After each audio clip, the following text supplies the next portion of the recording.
The Breakup Diet. Therapy. Session number 1. Dating men with daughters. I've been split up from him since 2014. Since then, I've dated 3 men. Each of these 3 men has had 2 daughters. What are the odds of that? Pretty low, I should imagine.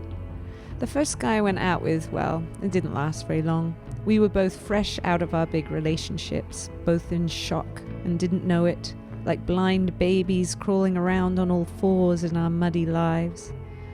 He was in the throes of his separation. I remember him saying that he felt like he'd just sold his daughters out, that going through the divorce proceedings had made him feel really gross, like the kids were bargaining chips. He had an important job that took him into the city each day, and his kids were in a lot of childcare and with their mum. But when it was his turn to be dad, he was really good at it, or at least that's what he implied. He'd tell me that he just took the girls to play tennis and they'd played for 3 hours. 3 hours? When my son and I go play tennis, we can usually only last about 30 minutes before we get bored or angry with each other. He'd say he took the girls to get their hair trimmed and buy them shoes, and then they had ice creams and send me pictures of them all bubbly and happy.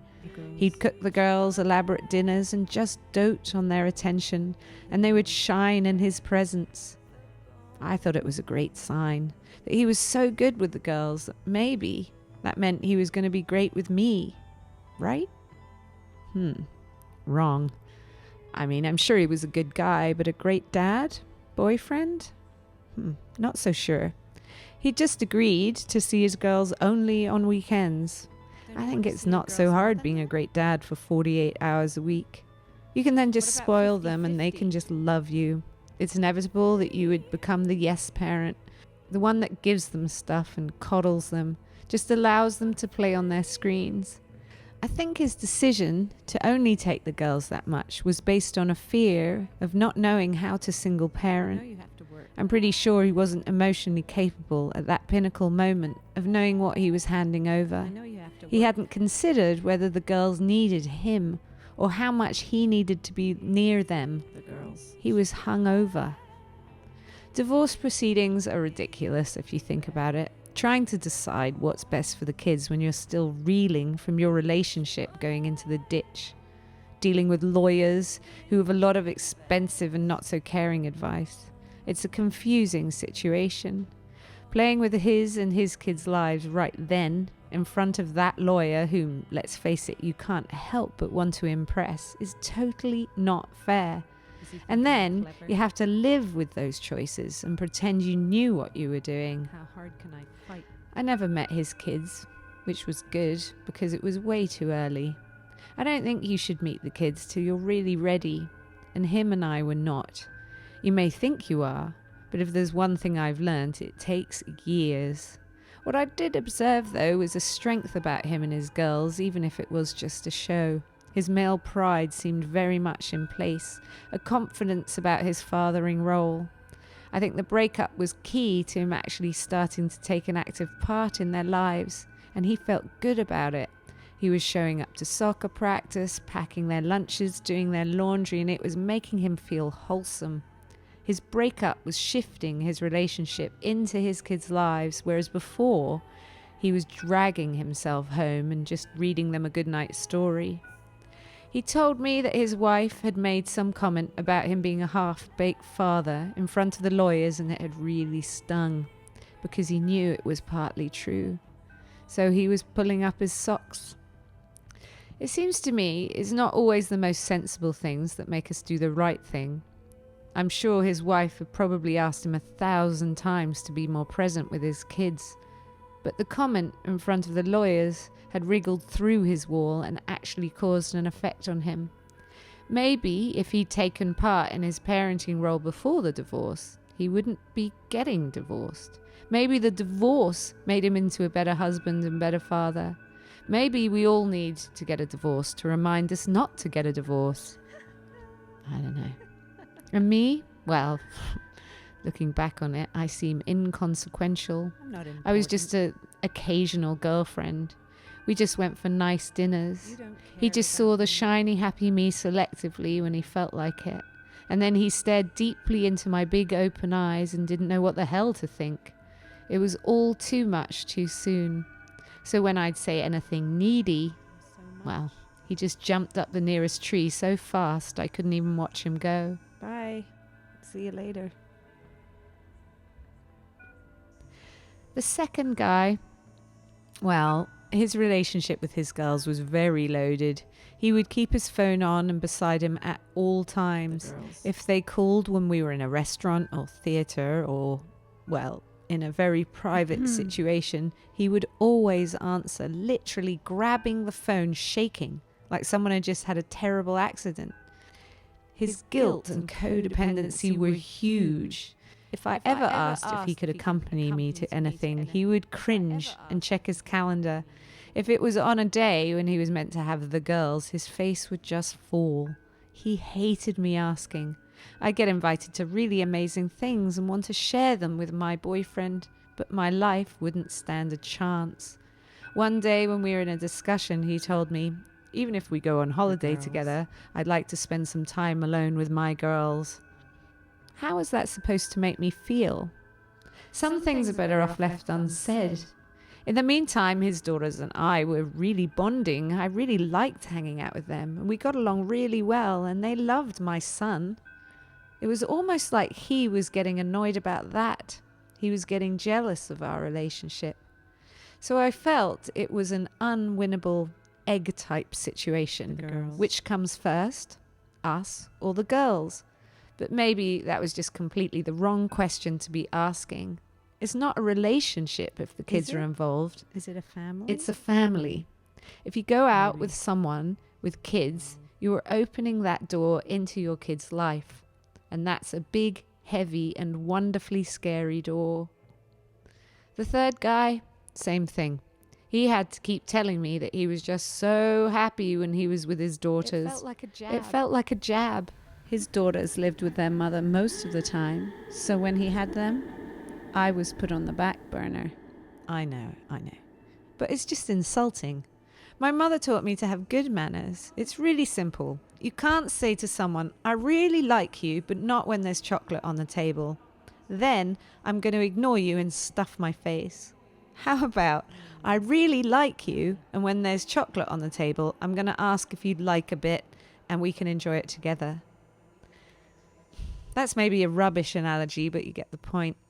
Dating men with their daughters is horrible. It's his family and yours. When men are with their daughters, they really do not give you a second thought. You are not in the room. Or maybe they selectively give you a little bit of their time.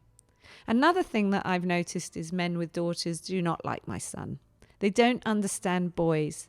They don't really chat with my son or bond with him. They think my son should act like a man. They never consider that he might feel threatened by them. Or seek their approval. They just roll their eyes most of the time, which makes my son do what? Act like a doorknob. My son gets louder and louder, trying to get their attention, trying to get a reaction, until eventually boyfriend will just have enough and shout or belittle my son, and I'll end up having to shout or belittle boyfriend. So, what do? You basically go on holiday in separate cars, so you can escape home if the going gets tough. Families don't get to escape when they have to work things out. But when you're in a new relationship, you don't have to work things out because you just tried doing that with the last partner and it didn't work that time. So why would it work this time?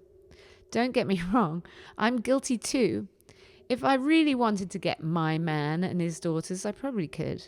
I've watched women get men and they are single-minded about it. But I have also just been through the ringer. So am I committed? No. I used to be single-minded about men, but my mind is now, well, it's got too much information in it to settle with any of the men with daughters that I've met. So I must ask myself, am I not single-mindedly going after my man because men with daughters are annoying? Or are men in their 50s who've been through a divorce just annoying? Or are men in general just annoying? No, I love men. My son will be a man one day and he will be great. Of course. So you leave, and then the man with the daughters says to himself, see, thank God I didn't really commit to her, because it wasn't going to last anyway. I picture him sitting there saying this with egg running down his chin. Men are scared shitless of commitment because basically they've just been through a huge sobering battle. I'm starting to conclude that they should just see prostitutes because being in a relationship without any commitment is a sham and hurtful to you, your kids, his daughters, and in the end, him. There's just one tiny part of me, though, that gloats on the thought that teenage girls are all nightmares. Shh. Oh, not his. No, of course not. Anyway, maybe it's time for me to find a man with sons. Or maybe it's time to ask a professional, because I'm obviously lost. For the record, my name is Mia Sheard, and I'm a registered psychotherapist. And listening to these scenarios, the thing that stands out for me is like that.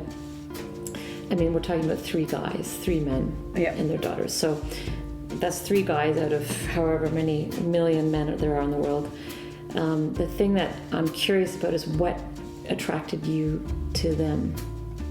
Like what? Because you're attracted to I'm wondering rather than men with daughters, but these guys in particular. So what drew you to them? I don't think it was the fact that they had a family. I probably didn't know that about them. It was sort of, when you go through a big breakup, the thing you want really fast and quick when you come out of it is a new boyfriend to sweep you away from all of the bad things that are going on. I think it's like you're running away into the next relationship. Right. Yeah. But I'm not sure I'm still doing that. It's been 5 years. I think I've mended. I think during the process of these 3 relationships, I've found myself to a large extent.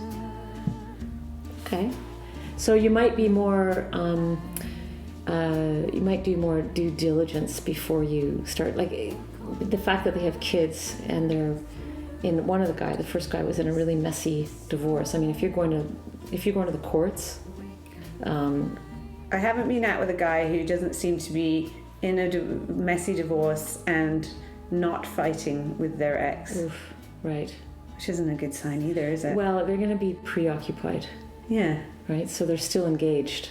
Yeah. I mean, they will be, obviously, when you have kids, you're inextricably linked to your partner. Yeah. But what kind of relationship? I mean, if the first guy that's going to court, that's pretty serious. Yeah. But if you're actually going to court, which is probably the worst thing you can do for your kids, then in a way you can get a sense of these people are not able to communicate in any way, find any resolution, and pay a lot of money to have someone else force. It's so messy, and it's probably the last resort that anyone would ever do. But so I would steer clear of anybody who's in a court case with their partners. Yeah. I would just right away. So that made so much sense. As I was sitting there and she's talking, I was thinking, I walked into 3 relationships. But I remember the 3rd man with daughters, I remember even saying, if you're fighting with your ex, then that's a really bad sign. And he assured me that he wasn't and that she was fun. So, he lied. Why do I still find it shocking that people lie? Maybe he didn't. Maybe he wanted his relationship to be good. To actually get to the point where you're suing each other, basically, is ability to do conflict resolution. Yeah, or to just accept loss, or for one person to just sort of graciously, maybe, nothing's fair, right? But this idea that they want fair, so they're going to fight.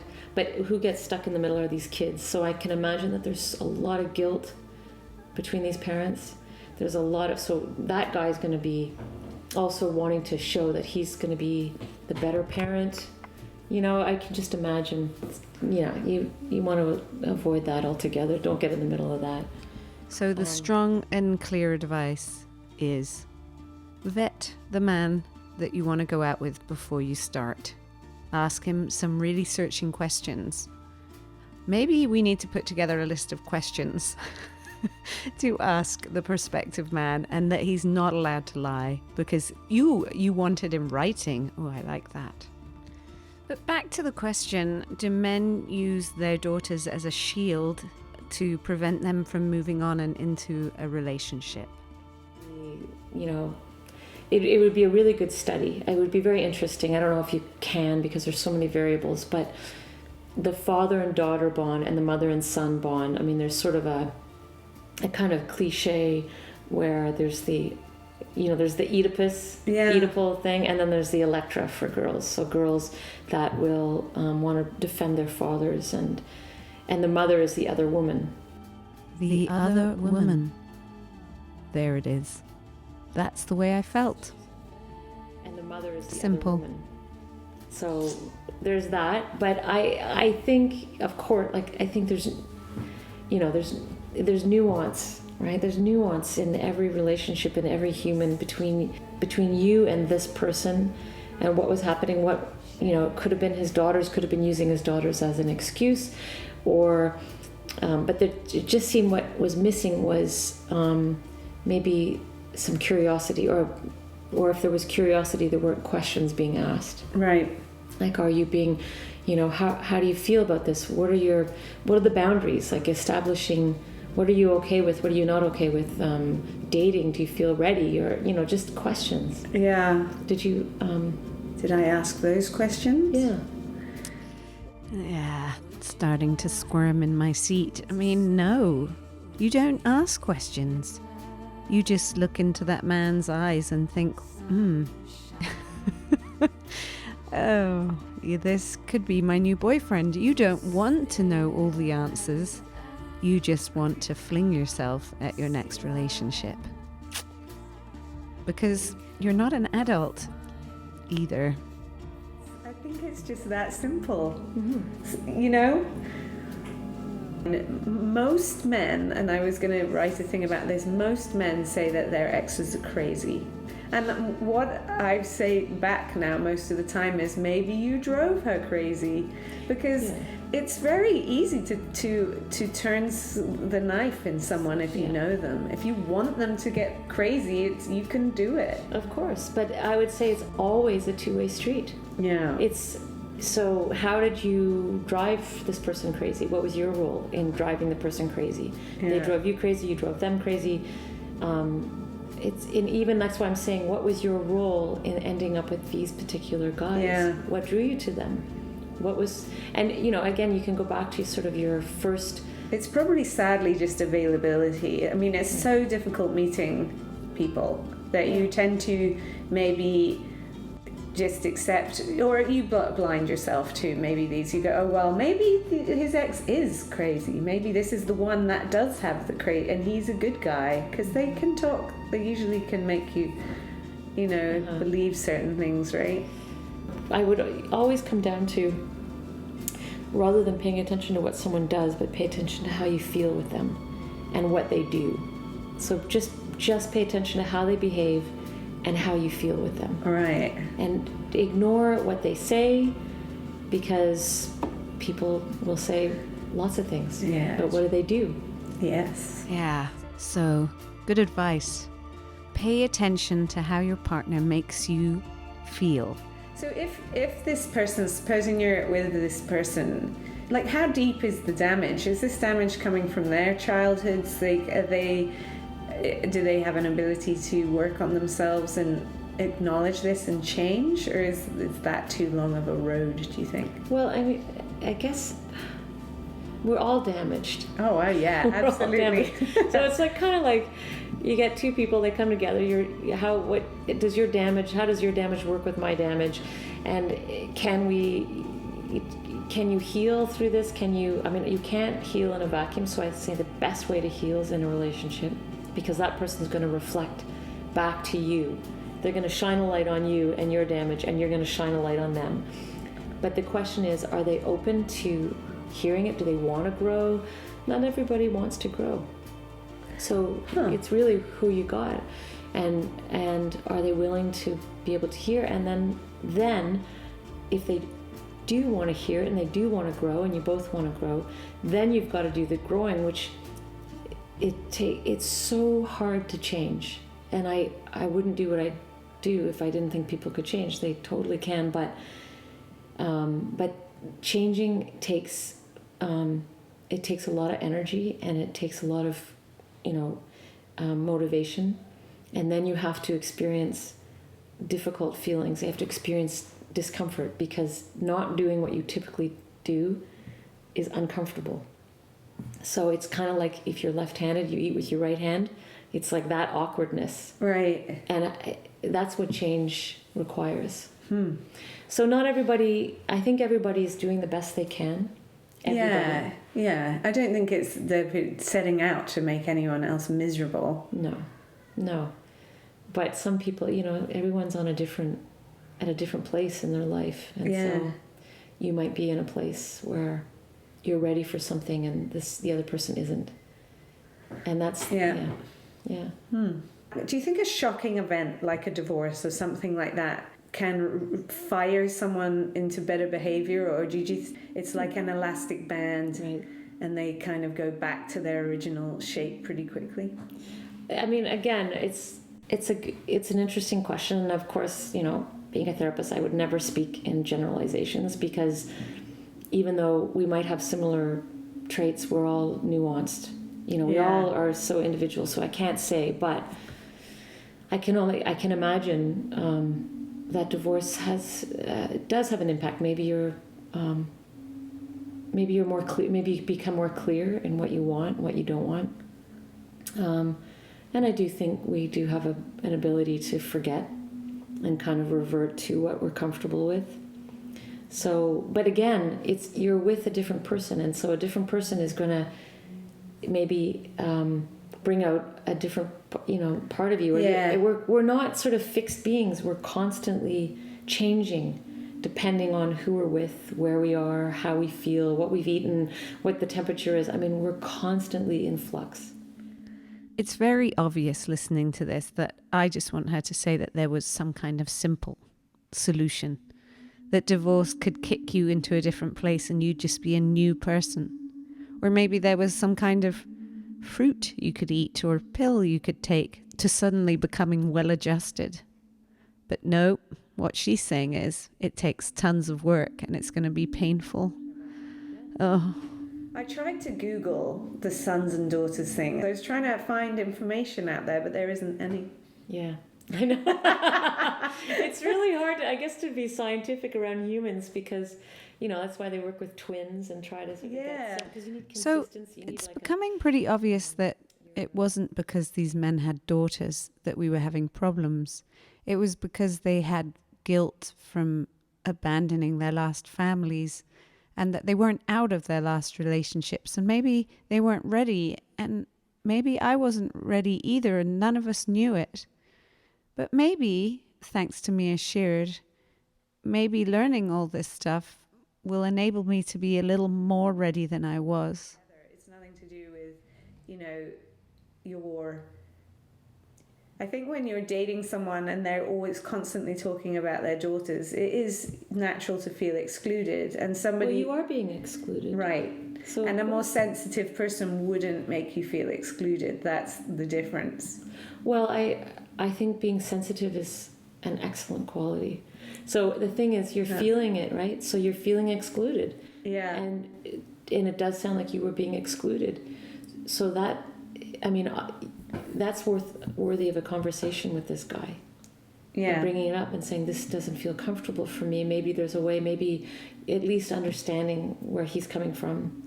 And maybe there's a lot of fear for him around his kids and protecting them, or, who knows. Yeah. But it sounds like that's a place for you to have a conversation. Yeah. That's a place to start. Lots of conversations needed to happen. Yeah. It's not, if you're always feeling excluded with this person, then something's not right. I really like your line about, how someone makes you feel. Yeah. Yeah, exactly. Yeah. It's key. Cool. All right. Thank you.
If you enjoyed this podcast, please send me between $2 and $5 www.breakupdiet.com or an e-transfer to on.the.break.up.diet@gmail.com.